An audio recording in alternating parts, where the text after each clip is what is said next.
You're watching How Leap. Let's learn how to read Instagram direct messages without sending a scene receipt. The most reliable method uses your phone's notifications.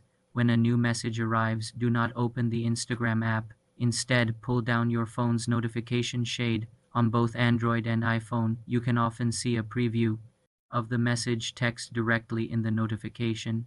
You can read the full content by gently expanding the notification with your finger, but be careful not to tap it.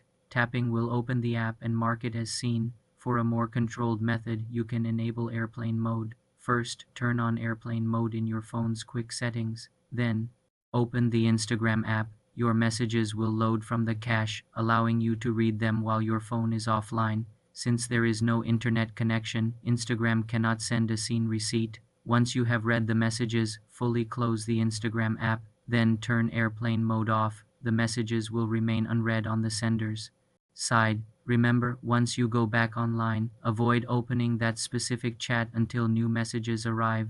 For more simple social media tips and tutorials, subscribe to the channel.